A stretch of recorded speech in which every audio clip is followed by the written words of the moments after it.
Niining panahon nga ang putling ebanghelyo gihagit sa mga hiwi nga pagtulunan. Kinahanglan mo barog ang mga tinunan ni Kristo sa pagpakigbisog sa paglaban sa pagtuo nga makausa ug alang sa tanang panahon gihatag sa Dios ngadto sa iyang katawhan. Maoy hinungdan nga namugna kining tulumanon ang putling ebanghelyo. 30 minutos nga pagsabwag sa tinuod nga ebanghelyo kauban ni Pastor Jeremias Hangad. Ang putling ebanghelyo tulumanon nga gihatod kaninyo sa Unidos Community Bible Fellowship sa Unidos Plaridel, Misamis Occidental. Ang putling ebanghelyo, ang putling ebanghelyo, ang putling ebanghelyo.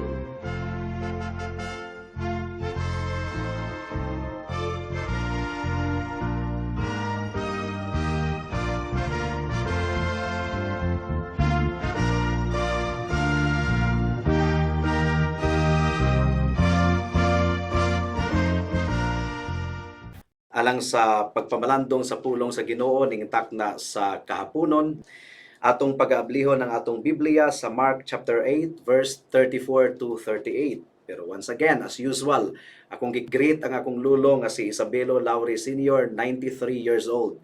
And I realize nga dugay na ta dinhi sa kahanginan pero wa pa ko kagreet sa akong mga igsuon. Si Manang Inday Winchita, Manong Wilbur, Manoy J. Faith Dulce, ug ang akong mga ginikanan. Okay, Mark chapter 8 verse 34 hangtod sa 38. Ang giingon dinhi mga kaigsuonan. Unya gitawag ni Jesus ang katawhan ug ang iyang mga tinun-an ug giingnan sila. Bisan kinsa nga buot mahimo nga akong tinun-an. Kinahanglan nga kalimtan niya ang iyang kaugalingon. Pasano niya ang iyang krus ug musunod siya kanako. Kay ang buot muluwas sa iyang kaugalingong kinabuhi, mawad-an hinuon niini. Apan kadtong maghalad sa iyang kinabuhi alang kanako, sa maayong balita dili mawad-an niini. Unsa may makuha sa usa ka tawo kun maangkon niya ang tibuok kalibutan, apan kawad-an siya sa iyang kinabuhi? Wala gayon. Walay bisan unsa nga ikabugti sa usa ka tawo aron mabawi niya ang iyang kinabuhi. Busa kun ako ug ang akong pagtulun-an ikaulaw sa usa ka tawo niining dautan ug makasasala nga kaliwatan, ikaulaw usab siya sa anak sa tawo inigabot niya inubanan sa himaya sa iyang amahan kuyog sa mga anghel nga balaan. May the Lord bless the exhortation of His word today. Now, niadtong miaging simana mga kaigsuonan, nakita nato si Pedro nga anaa gayod sa iyang tumang kahuyangon. Sa verse 31, gitudloan ni Kristo ang iyang mga disciples mahitungod sa buluhaton sa Mesiyas, nga ang Mesiyas pagapatyon apan mabanhaw human sa ikatulo ka adlaw, ug sa dihang nadunggan kini nga pagtulunan ni Pedro ang iyang kasing-kasing nadugmok. Wa siya katuo nga mao kadtoy migawas sa baba sa atong Ginoong Hesukristo. Unsaon man nga ang Mesiyas nga dugay na nilang gipaabot, mamatay, mao nga iyang gibadlong si Jesus, kay wa gyud siya katuo sa iyang nadunggan mga kaigsuonan. Pero nasayra ni Jesus kung kinsa gayod ang tuburan or tinubdan sa mga pulong nga migawas sa baba ni Pedro. Ang tinubdan ni adto si Satanas mga kaigsuonan. Gigamit ni Satanas si Pedro nga wala gyud siya masayod nga nahimo na day siyang instrumento ni Satanas. Sa Ebanghelyo sumala kang Matthew, ang giingon ni Jesus kang Pedro, ikaw usa ka babag alang kanako, stumbling block or litag mga kaigsuonan. Bisag unsang makapandol ug makahugno sa usa ka tawo ngadto sa pagpakasala, mo kini buot pasabot sa giingon sa Ginoo kang Pedro. Ang giingon sa Matthew chapter 18 verse 7, kining makapandol pagkaalaot gayod sa kalibutan, kay anaa man niini ang mga butang nga makaangin sa mga tawo sa pagpakasala. Kining mga butanga mahitabo gayod kanunay apan alaot ang tawo nga maghimo niini or alaot ang tawo nga mahimong kapandulan. Si Pedro nahimong pandol ni adtong tungura mga kaigsuonan.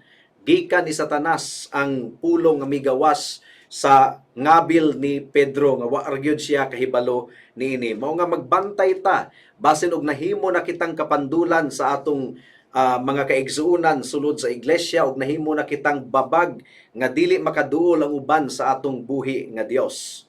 Now, sa pagbadlong ni Kristo kang Pedro, ang usa pa nga giingon ni Kristo sa kay Pedro, ang imong hunahuna iya sa tawo, dili sa Dios.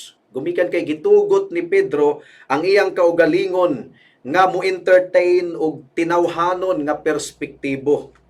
Ang giingon sa 1 Corinthians chapter 1 verse 18, kay ang mensahe mahitungod sa kamatayon ni Kristo didto sa cross binuang alang ni adtong nangalaglag apan kanatong giluwas gahom kini sa Dios. Unya gibabagan man ni Pedro ang mensahe ni Kristo nga siya pagapatyon dito sa cross. Wa siya katuo.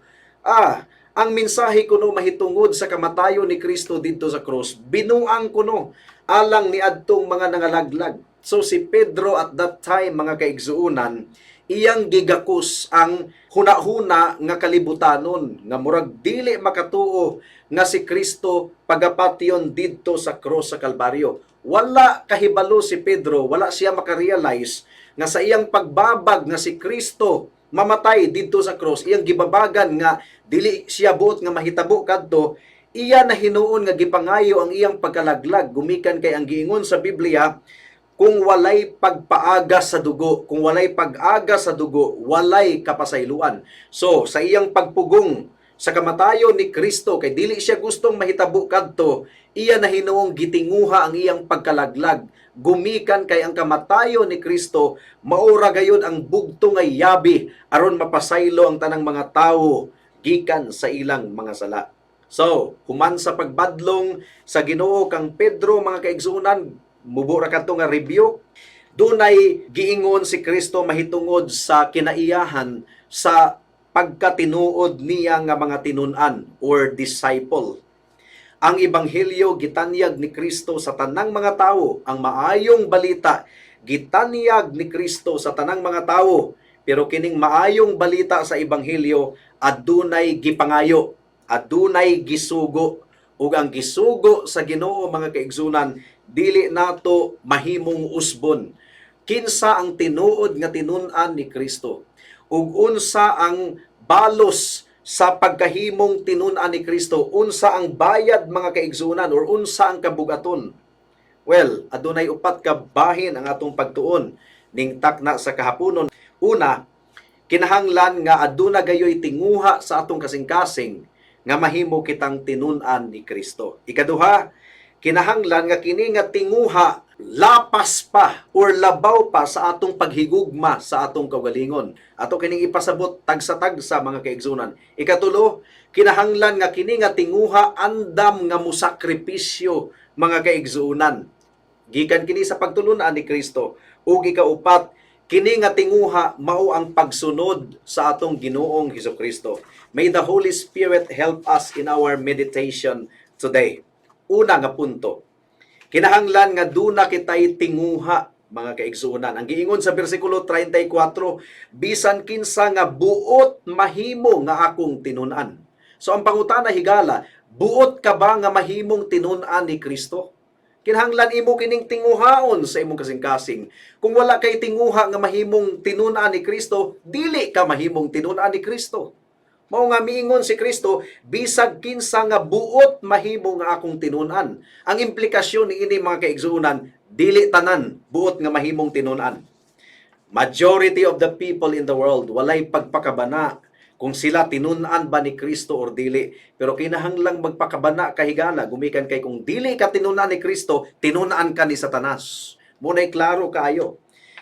Ang giingon ni Kristo dinhi, kining tinguha nga kusog kayo sa nga tanan, bugat nga tinguha, dili ingon og tinguha nga pwede ra og matuman, pwede ra og dili. No, hugot kayo ni nga tinguha. Mao kini ang giingon ni Kristo sa iyang pagtulunan. Ang usa ka dato nga batan-on nga tawo aduna kunuhay tinguha pero dili hugot, mga kaigsuonan. Mao nga pagduol niya ni Kristo, nadunggan niya ang pagtulunan ni Kristo, may biya ra pod siya ni Kristo kay bugat man di ay ang gisugo ni Kristo, dili hugot ang iyang tinguha. Gumikan kay kung ang usa ka tawo hugot gayod ang tinguha nga mahimong tinun-an ni Kristo, andam nga mosakripisyo sa bisan unsang butang. Marcos kapitulo 10 bersikulo 21 hangtod sa 22. Mitutok si Jesus kaniya katong batan-on nga lalaki, uban ang gugma ug namulong, usara ka butang ang kinahanglan nimong buhaton. Lakaw ug ibaligya ang tanan mong katigayunan ug ihatag ang halin ngadto sa mga kabus ug maangkon mo ang mga bahandi sa langit. Unya balik nganhi ug sunod kanako. Sa pagkadungog sa tawo niini naguol siya ug masulubong mibiya kang Jesus tungod kay dato man siya kaayo. Ang pagkahimong tinun-an ni Kristo diktar kini or nagamando kini nga kinahanglan bugat kayo nga atong tinguha. Matthew chapter 11 verse 12. Sukad sa pagwali ni Juan hangtod karon, ang paghari sa Dios kusganon gayod nga miabot ug ang mga tawo kusganong naninguha paghupot niini. Kini nga tinguha mga kaigsunan kinahanglan kusganon gayod kaayo. Dili kini ingog mabaw nga tinguha. Bisan kinsa nga buot mahimo nga akong tinun-an. So, dili day pwedeng mahimong tinun-an ang usa ka tawo ni Kristo kung ang iyang tinguha mabaw or wala gayod siya itinguha. Kinahanglang kusganon gayod kaayo ang iyang tinguha. Ikaduhang punto, kini nga kusganon nga tinguha nga mahimong tinun-an ni Kristo, kinahanglan nga labaw pa kini sa atong paghigugma sa atong kaugalingon. Ang atong interest sa pagsunod kang Kristo, kinahanglang mulabaw pa sa atong paghigugma sa atong kaugalingon. Ang giingon ni Kristo, kinahanglan kuno nga kalimtan nato ang atong kaugalingon. Kaya ang tawo nga wala pa kang Kristo, kaugalingon ra niya ang iyang gihunahuna. Mao kanay kasing-kasing sa mga dili Kristohanon, kaugalingon lang ang iyang gihunahuna. Gabuhat siya og mga butang alang lamang sa iyang kaugalingon. Tanan nga desisyon nga iyang pagahimuon, tanan nga mga goal ug mga opportunity nga iyang pagahimuon, ang iyang hunahuna kanunay unsa may akong makuha ni ana. Bisan pagpangalagad sa Ginoo ang iyang hunahuna unsa man madato ta ana. He will always choose that which magnifies his own self-interest. Kung ang usa ka tawo mahimong relihiyoso, unya dili tinuod nga Kristohanon, na relihiyoso lamang gumikan kay gustong musikat. O sa iyang relihiyon, dili siya gusto nga mag-antos mga kaigsuunan. O dili siya gustong mupasakop sa autoridad sa mga pastor nga gibutang sa Ginoo aron atimanon ang iyang kalag, gumikan kay kaugalingon ra man niya ang iyang gihuna-huna. Self-denial mga kaigsuunan, kining kalimtan nato ang atong kaugalingon, bunga kana sa kasing-kasing nga gibag-o sa balaang espiritu. Gumikan kay ang tawo nga wala pa kang Kristo, natural gayod nga nahigugma kayo sa iyang kaugalingon. Pero ang giingon ni Kristo, ang tanang mga tinun-an ni Kristo gihatagan og bag-ong kasing-kasing nga andam nga kalimtan ang ilang kaugalingon ug magkinabuhi na sila alang kang Kristo. Kung kita tinuod nga nakasabot kung kinsa si Kristo, mobalibad na kita og salig sa atong kaugalingon. Dili na kita mutan-aw sa atong mabuhat, kundili mutan-aw kita sa gibuhat ni Kristo didto sa krus sa Kalbaryo alang sa atong kaluwasan ug magkinabuhi na kita alang kaniya. Galatians chapter 2 verse 20. Ang giingon dinhi, gilansang ako uban kang Kristo didto sa krus. Busa dili na ako ang nabuhi kundili si Kristo na nga ania kanako. Ug kining kinabuhi ko karon akong gikinabuhi diha sa akong pagtuo sa anak sa Dios nga nahigugma ug nagtugyan sa iyang kaugalingon alang kanako. So nasayod kita nga aduna kitay pagkahiusa ni Kristo. Namatay kita kauban ni Kristo ug nabuhi kita kauban ni Kristo. Mao nga sa atong pagkinabuhi karon wala na kita nagkinabuhi alang sa atong kaugalingon kundili alang na sa atong Ginoong Hesukristo. Nagkinabuhi paghihapon kita sa unod, anaa pa kita sa unod kay buhi pa kita niining kalibutana, pero dili unod nun ang atong pagkinabuhi. Ato nang biyaan ang atong kaugalingon, gitalikdan na nato ang atong kaugalingon, ang atong self-interest, o ato nang gitinguha ang mga butang nga iya sa Dios. Na miligro ang kalag ni Pedro at that time. Gumikan kay ang iyang kaugalingon rang ang iyang gihunahuna. Ang iyang pagtanaw sa Mesiyas, political leader, dili siya gusto nga mawala sa ilang taliwala ang Mesiyas nga si Kristo, muna nga iyang gibabagan si Kristo sa iyang mensahe nga mamatay siya didto sa cross. Mao nga ang giingon ni Jesus, ang imong hunahuna iya sa tawo, dili sa Dios. Wala masabti ni Pedro nga kinahanglan gayod nga iula ni Kristo ang iyang dugo alang sa kaluwasan sa tanang magtotoo kaniya. So, unsa may pasabot ni ining kalimtan kuno nato ang atong kagalingon, matud pa ni Kristo ang tanang buot nga mahimong tinunan niya, kinahanglang kalimtan ang kagalingon. Ang buot pasabot niini, kung doon na tayo negosyo nga illegal, kung doon na tayo negosyo nga dili gikan sa katarong, atong talikdan. Bisan pag magkalisod-lisod ta, maningkamot, basta tarong lang ang panginabuhi mga kaigsuunan. Unya, kung ikaw dunay sari-sari store, unya kristohanon ka, unya ang sigarilyo o bino mo'y pinakadako kayo og halin, yan nahimo man kang kristohanon, dili pwede nga magsabwag ka og bisyo sa katilingban. So, dili jud ka mamaligya ana, sakripisyo ka na mga kaigsuunan. Pero ang good news is dili ka pasagdahan sa Ginoo, pero kinahanglang musalig kaniya. Dili pwede nga magpadayon ka og tinda ni anang mga tinda nga kontra sa kabubuton sa atong buhi nga Dios. Naagay mga ubang mga butang nga kinahanglang mo resign ka sa imong trabaho, gumikan kay sa imong trabaho, daghan kay kurakot. Bisan pa ang imong amo mutudlo sa imo sa pagpangurakot, unya kay nahimo man kang kristohanon be. Bisan pag mawadaan ka og trabaho, mangita ka, magsugod na usab ikaw sa sinugdanan, basta lamang dili ka na magkinabuhi diha sa sala at tubangan sa Dios. Mo kini giingon nga kalimtan nato ang atong kaugalingon ug atong sundon ang atong buhi nga Dios. Matod pa ni Martin Luther, let goods and kindred go, this mortal life also.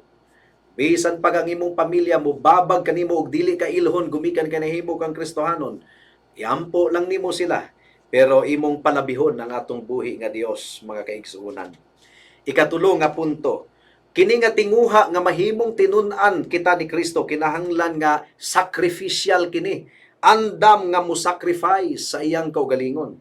Ang giingon ni Kristo, ang tanang buot nga musunod kanako, kinahanglan nga kalimtan niya ang iyang kaugalingon, pasanon niya ang iyang cross ug musunod kanako. Pasanon ang iyang cross.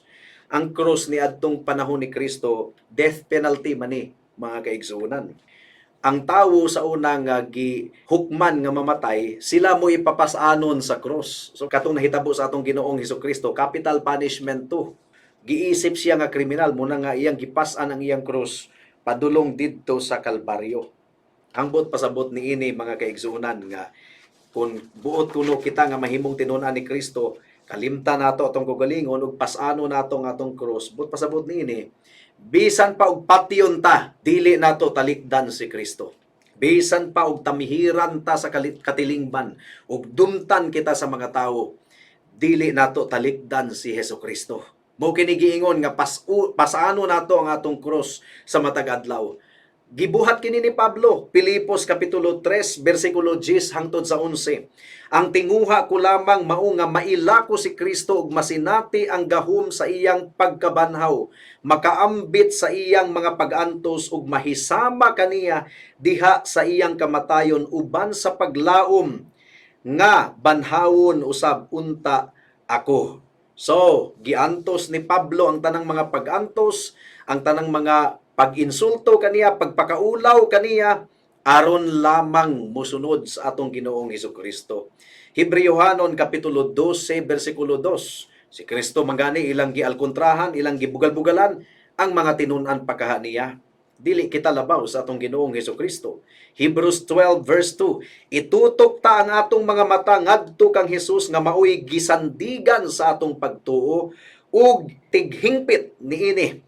Wala siya musibog bisan pa sa iyang pag-anto sa krus ug wala niya igsapayan ang kaulaw sa pagpakamatay didto sa krus tungod kay kalipay nga madawat niya ug naglingkod siya sa tuo sa trono sa Dios. Now, unsaon man nato kini pag-apply sa atong kaugalingon? Kinahanglan usab kita nga magpaubos sama sa pagpaubos sa atong Ginoong Hesukristo ug magpasakop kita sa kabubuton sa Dios. Ang giingon sa Pilipos kapitulo 2 bersikulo 8, nagpaubos siya ug nagmasinugtanon hangtod sa kamatayon, bisan sa iyang kamatayon ngadto sa krus.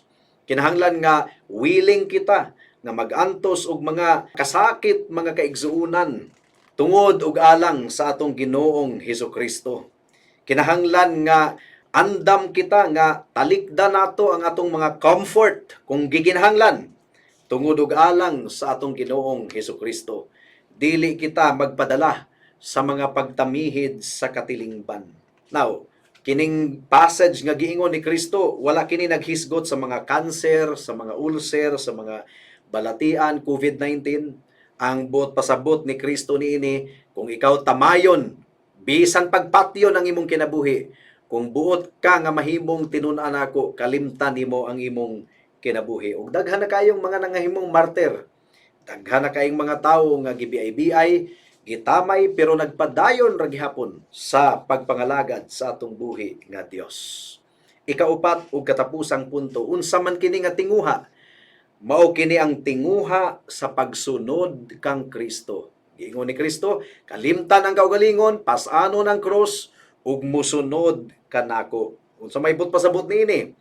Mutuman kita sa kabubuton sa Ginoo nga walay pagbalibad ug walay pagduha-duha. Dili gani kita mangutana kaniya og ngano man kining mao man kini ang iyang gisugo nga gipabuhat kanato. Dili ta musunod sa Ginoo nga dunay kondisyon nga moingon ta, Lord, musunod ko nimo kun ang akong mga anak imong patapuson og graduate sa college. Oy, walay kondisyon. Dili nato kondisyonan ang atong Ginoo. Kinahanglan willing kita nga musunod kaniya, mga kaigsuunan. It means nga si Jesus ang atong leader. Musunod kita kaniya. So si Jesus ang gauna sa dalan, musunod kita, mututok kita kaniya. Gumikan kay si Satanas, gaatang usab kanato og gusto niya kitang bitaron. Busa, kinahanglan nga mututok kita og musunod kita kang Jesus kanunay. John chapter 10 verse 27. Description sa mga karnero ni Kristo. Ang giingon dinhi, ang akong mga karnero mamati sa akong tingog. Nakaila ako kanila og sila nagsunod kanako. Nagpadayon sa pagsunod kang Kristo. Si Pedro og si Andro, katong pagtawag ni Kristo kanila, misunod dayon sila kang Kristo. Matthew chapter 4 verse 19 to 20. Si Jesus miingon kanila, kuyog kamo kanako ug tudluan ko kamo sa pagpanagat og mga tawo. Diha-diha gibiyaan nila ang ilang mga pukot ug mikuyog kaniya. Upod kini ang nahitabo ni Santiago ug ni Juan. Matthew chapter 4 verse 22. Ug diha-diha gibiyaan nila ang ilang sakayan ug ang ilang amahan ug mikuyog sila kaniya. Mauusab kini ang nahitabo kang Mateo, ang kubrador og buhis. Matthew chapter 9 verse 9. Unya mibiya si Jesus niadtong dapita ug samtang naglakaw siya, nakita niya ang usa ka kubrador sa buhis nga ginganlag Mateo nga naglingkod sulod sa iyang opisina. Miingon si Jesus kaniya, sunod kanako. Mitindog si Matthew ug misunod kaniya. Now, unsaon man kini pag-apply sa atong kinabuhi, mga kaigsuonan? Kinahanglan nga atong talikdan ang mga butang ug musunod kita kang Kristo. Wala nay excuse, mga kaigsuonan. Ang giingon sa Matthew chapter 8 verse 21 to 22, ug may laing tinun-an nga miingon, Ginoo, mopauli una ako aron paglubong sa akong amahan. Si Jesus mitubag, sunod kanako ug pasagdi ang mga patay nga maoy mulubong sa ilang mga minatay. Daghang mga tawo karon nga dili gustong mahimong inconvenient ang ilang kinabuhi, mga lagad ra sila sa Ginoo kung hayahay ang ilang pamati.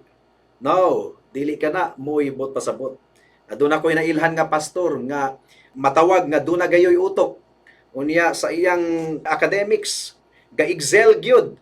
Unya niadtong nahimong pastor, gitamihiran sa iyang pamilya, gitamihiran sa katilingban. Ha? Pastor lang. O aduna gayoy kasuko nga gibati ang usa sa miyembro sa pamilya, pero dili kana tagdon ni anang tawhana nga gitawag sa pagkapastor, gumikan kay nasabtan niya nga si Kristo mao ang hari. And by the way, ang pastoral work dili nato hatagan og mga tawo nga minos og pangutok. ato ding hatagan og minos nga pangutok ang pagpangalagad sa Ginoo. Atong ituboy sa pagkapastor ang mga utukan nga gihatagan sa Ginoo og katakos aron ang iglesia mahimong lig-on, ang iglesia lawas ni Kristo. Mao nga dili ta manghinayang ni anang mga tawo nga bright or utukan or na engineer na unta or na doktor na unta pero gitalikdan ang tanan alang lamang sa pagsunod sa Ginoo. Dili ta manghinayang ni ana mga kaigsunan. Ikalipay nato kana gumikan kay ang hari sa tanang mga hari takos nga paghalaran sa kung unsa ang pinakaanindot ug pinakautukan mga kaigsunan. Matthew chapter 8 verse 19 to 20 ang giingon dinhi, unya may usa ka magtutudlo sa balaod nga miduol kaniya og miingon, magtutudlo, andam ako sa pagkuyog kanimo bisan asa ka moadto. Si Jesus mitubag kaniya, ang mga milo may mga taguanan ug ang mga langgam may mga salag, apan ang anak sa tawo walay dapit nga kapahulayan. Dunay sakripisyo mga kaigsuonan. Lucas kapitulo 14 bersikulo 26 hangtod sa 27. Kinsa kadtong moari kanako nga dili magdumot sa iyang amahan ug inahan, sa iyang asawa ug mga anak ug mga igsuon ingon man sa iyang kaugalingon, dili mahimong akong tinun-an. Ug kinsa kadtong dili mopas-an sa iyang krus ug mosunod kanako, dili mahimo nga akong tinun-an. So doon na gayud sakripisyo, dili kini literal ha nga magdumot but pasabot atong i-prioritize ang atong Ginoo labaw sa tanan. Mark chapter 8 verse 34 to 35 ang atong teksto. Unya gitawag ni Jesus ang katawhan ug ang iyang mga tinun-an ug giingnan sila, bisan kinsa nga buot mahimo nga akong tinun-an.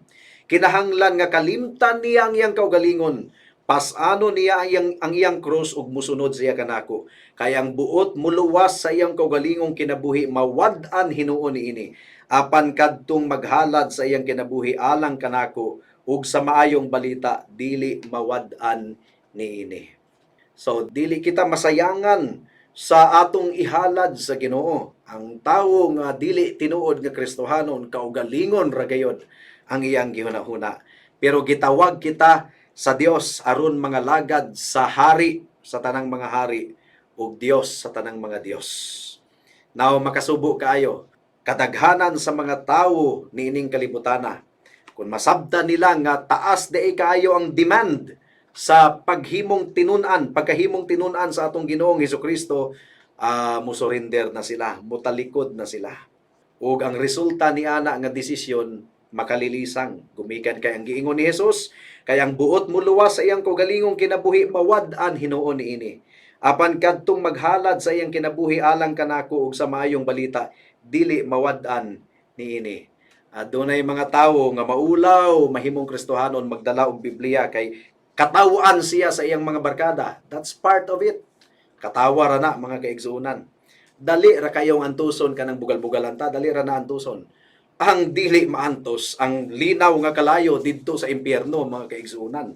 Nganong ato mang ipalabi ang pag-aprobar sa atong mga higala kanhi kanato mga kauban sa bisyo, nganong ato mang ipalabi ang ilang pag-uyon. Unya atong isalikway ang pag-uyon sa Dios. Giunsa guna pagkwenta, giunsa man pag mathematics mga kaigsuonan.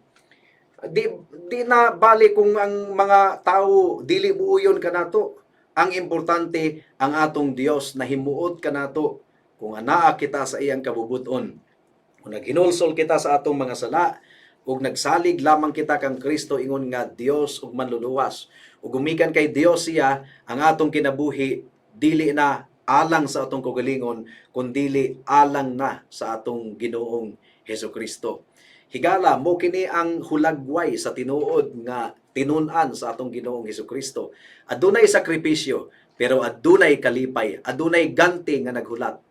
Ang dili mga lagad sa atong Ginoo dili man exempted sa mga problema niining kalibutana. Dunay gihapoy kalisod, apan dunay mas kalisod, doble, a million times nga kalisod nga umaabot sa adlaw sa paghukom. Kwintaha og durobi, inutok higala, paghinulsol sa imong sala ug dangop kang Kristo. Anaa kaniya ang kaluwasan, anaa kaniya ang kapasayloan ug andam siya nga dawaton ka ug sapupuhon ka higala kung ikaw mudangop kaniya uban sa dakong pagpaubos. Magampo ta.